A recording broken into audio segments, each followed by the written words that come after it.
2026 का 6 महीना ऑलरेडी जा चुका है और आने वाले 6 महीने में ज्वेलरी का बम्पर सीजन शुरू हो जाता है। तो ऐसे में अगर आप भी अपना आर्टिफिशियल ज्वेलरी का बिजनेस ई कॉमर्स प्लेटफॉर्म्स पे शुरू करना चाहते हैं, जैसे कि Meesho, Amazon, Flipkart, this video is a detail guidance for you. Budget, platform, कब, क्या, कैसे, everything I will break down for you. इसी के साथ hello everyone, welcome back to my YouTube channel. मेरा नाम है ऐश्वर्या, दोस्त वन यू। हाय, मैं हूं एक स्मॉल ज्वेलरी बिजनेस ओनर और मैं यहाँ बात करती हूँ कि कैसे आप भी अपना ई कॉमर्स बिजनेस शुरू कर सकते हैं। तो चलो बिना किसी देरी के let's get into the video. मैं आज इस वीडियो में ना वही घिसी पिटी चीजों के बारे में बात नहीं करना चाहती हूँ। I want to take a practical approach और मेरे पास कैसे कैसे लोग डेली बेसिस पे आते हैं, क्या क्वेश्चनर होता है उनका, उस बेसिस में मैं ये वीडियो कवर करना चाहती हूँ। तो सबसे पहले जो अगर people text me on WhatsApp या मेरे कमेंट सेक्शन में अगर आप भी जाकर के गो थ्रू करेंगे, people usually ask me, ma'am I want to start my artificial jewellery business, how, question mark.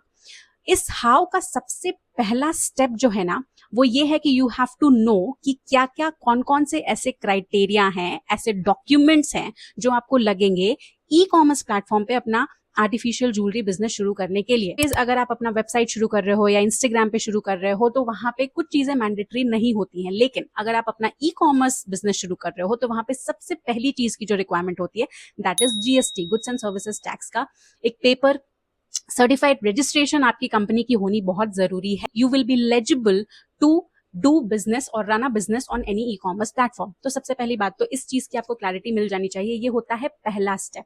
अब जब आपका जीएसटी बन गया, वहां पे भी आपने अपनी कैटेगरी मेंशन करी होगी कि आप किस चीज के बारे में अपना बिजनेस शुरू करना चाहते हो।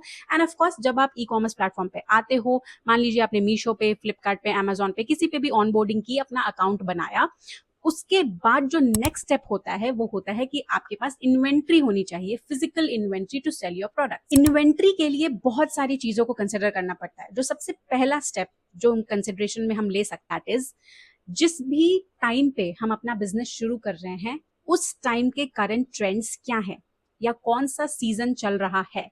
ये दो चीजें भी अगर आप पकड़ के चलोगे ना तो अभी के लिए आपका अकाउंट रन होने लगेगा। मैंने बहुत सारे वीडियोस में इस पे बात की है कि इन्वेंट्री को आप बहुत अलग अलग क्राइटेरियाज में ब्रेक डाउन कर सकते हैं। आप मेरे रिसेंट पास्ट के कुछ वीडियोस उठा करके देख लीजिए, आपको वो मिल जाएगा।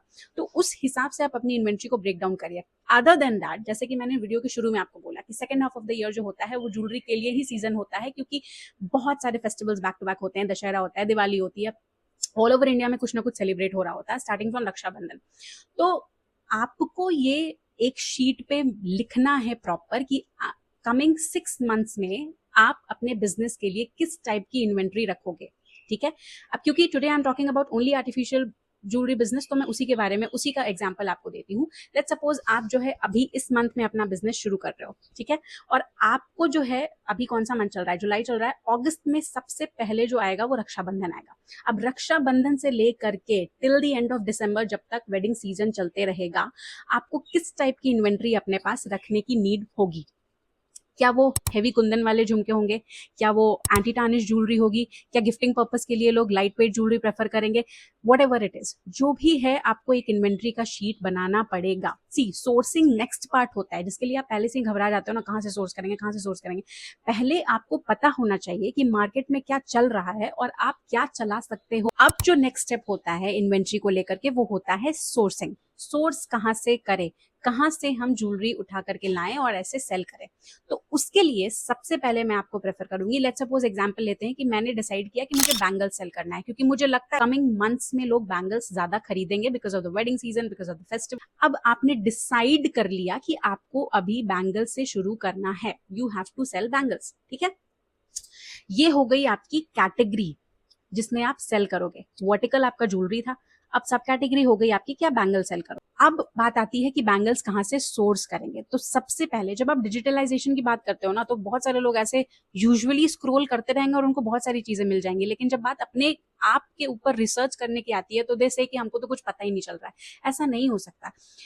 गो to chat GPT, go Google Chrome, go to YouTube, search करिए कि आपके सिटी में जहां पे भी आप रिजाइड करते हो क्या वो कैटेगरी ऑफ ज्वेलरी होलसेल में अवेलेबल है।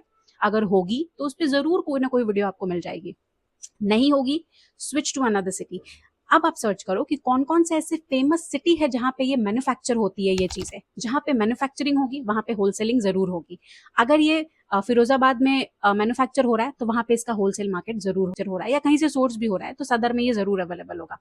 तो आप समझे, आपको जगह सर्च करना है, लोकेशन सर्च करना है कि एग्जैक्टली जिस कैटेगरी में आप सेल कर रहे हो वो किस जगह पे अवेलेबल है। अब बात करते हैं ई कॉमर्स प्लेटफॉर्म्स की। तो जिस भी प्लेटफॉर्म पे आप ऑनबोर्ड करोगे, मान लीजिए अभी आप मीशो पे ऑनबोर्ड कर रहे हो, तो उसकी प्राइसिंग स्ट्रैटेजी को सबसे पहले आपको समझना पड़ेगा। क्या वो प्लेटफॉर्म जीरो कमीशन पे वर्क कर रहा है, क्या वो कुछ प्लेटफॉर्म चार्जेस आपसे ले रहा है, क्या अदर चार्जेस ले रहा है, what is it that they are doing, how are they operating. ऐसे ही आंख बंद करके 60 रुपए के प्रोडक्ट को 200 रुपए में बेच देना समझदारी नहीं है। I always say break the components को समझिए कि पहली बात तो वो कंपनी जिस पे आप एनरोल हो रहे हो वो आपसे क्या क्या चीजें चार्ज कर रहा है और आपको कितना खर्चा हुआ। इन दोनों को मर्ज करके आप अपना एक प्रॉफिट मार्जिन निकालेंगे, उसको ऐड करके आपका सेलिंग प्राइस बनेगा। ठीक है, तो आपको ये ध्यान रखना है कि आप फ्लिपकार्ट पे आ रहे हो तो फ्लिपकार्ट की प्राइसिंग स्ट्रैटेजी क्या होती है, मैं ब्रीफ में बताती हूँ। वो आपसे प्लेटफॉर्म फी चार्ज करता है, कमीशन अब वो नहीं लेता है। अमेजॉन और फ्लिपकार्ट अब आपसे कमीशन नहीं लेते, वो क्लोजिंग फी लेता है, मिसलेनियस चार्ज लेता है, नेशनल शिपिंग फी फिक्स होती है, फ्लिपकार्ट के लिए 69 रुपीज है, इजी शिप अमेजॉन के लिए 64 रुपीज है। तो ये कुछ चीजें हैं जो वहां ऑलरेडी अवेलेबल है। आप बात को समझो, जब आप एनरोल होते हो ना तो आप समझते हो। बहुत सारे लोगों से मेरी अभी भी बात होती है, तो वो मुझे अपना पैनल चेक करने बोलते हैं और मैं उनको एक ऐसी चीज बताती हूँ जो मेरे लिए बहुत नॉर्मल है। से मुझे तो ये 4 महीने से पता ही नहीं था, मैं सेल कर रही थी, मुझे पता नहीं था कि ऐसा भी फीचर है इस पे। Are you understanding the kind of damage you are doing to yourself. इसीलिए मैं बार बार बोलती हूँ, spend time on your panel, spend time on your panel, अपने पैनल पे टाइम स्पेंड करिए। इंटरनली इतने फीचर्स दिए हुए हैं ना कि उसी को समझने में आपको इतने महीने लग जाए, उसी हिसाब से आपको अपनी कॉस्टिंग करनी है। तो फ्लिपकार्ट का जैसे मैंने बोला 69, अब मुझे कैसे पता कि 69 है? अंदर सब कुछ सारे इन्फॉर्मेशन अवेलेबल है कि नेशनल के लिए इतना है, इंटरनेशनल के लिए इतना है, जोनल के लिए इतना है। आपको सबको पढ़ना है और उसी हिसाब से अपनी प्राइसिंग को डिसाइड करना है, बिकॉज प्राइसिंग के बिना नो प्रॉफिट। एंड प्राइसिंग अगर सही नहीं रख रहे हो तो ओनली लॉस। बजट और प्राइसिंग के बाद एक बहुत इंपॉर्टेंट बात ये आती है कि शुरू में व्हाट आई रिकमेंड कि आप कौन से प्लेटफॉर्म पे सेल करो। तो सी, अब जो है, अगर आप बेसिक चीजें समझो, तीनों प्लेटफॉर्म में बहुत कुछ कॉमन है। डिलीवरी पर्सन हर एक प्लेटफॉर्म पे आते हैं, बस ये बात अलग है कि मीशो का अपना डिलीवरी सर्विस नहीं है, वो थर्ड पार्टी पे चलता है, तो उसके अलग अलग डिलीवरी चार्जेस है, उसने उसको भी अब बहुत हद तक ठीक कर लिया है। अब वो एक ही रिटर्न शिपिंग चार्ज रखता है और प्लेटफॉर्म्स की तरह। तो आई सजेस्ट कि आप जो है एक बार इस तरीके से सोचो, ऑनबोर्डिंग करना किस प्लेटफॉर्म पे ईजी है। अगर मीशो पे ईजी है अकॉर्डिंग टू मी, आप भी करोगे तो आपको यही लगेगा, तो हम मीशो से शुरू करेंगे। सी, बहुत सारी ऐसी चीजें होती है ना जो बिगिनिंग में समझना बहुत जरूरी होता है, जैसे कि प्राइसिंग, जैसे कि मैंने बोला, डिलीवरी बॉय कैसे आएंगे, लेबल्स कैसे प्रिंट करके देना है। और जब आप ऐसा प्लेटफॉर्म चूज करते हो ना जहाँ पे ऑनबोर्डिंग थोड़ी सी इजी होती है, मेरा निकलना थोड़ा इजी होता है, चीजों को ऑपरेट करना इजी होता है, तो आप वो करो, तभी आप सीख पाओगे। ABCD से Z तक जाना है, पहले तो ABCD समझना पड़ेगा ना, तो उसके लिए you have to start from zero. Meesho से शुरू करो, consider it as a beginner platform. ठीक है, मीशो के बाद साइमल्टेनियसली आप फ्लिपकार्ट पे जाओ। ठीक है, धीरे धीरे करके एक आधा महीना के बाद आप फ्लिपकार्ट पे जाओ। एंड अगर टॉप लेवल पे जाना है, जहाँ पे थोड़ी सी चीजें डिफिकल्ट होती हैं ऑपरेट करना इन अ वे इट वर्क्स, की पेनल्टी बहुत कट रहा है, जैसे अगर मैंने बिल्कुल डिस्पैच टाइम पे नहीं किया, शुरू में होता है ना, तुरंत से प्रोडक्ट आउट ऑफ स्टॉक हो जाता है क्योंकि हमारे पास वो स्टॉक था नहीं, लेकिन ऑर्डर्स उसके आ गए हैं, मैंने ध्यान नहीं दिया।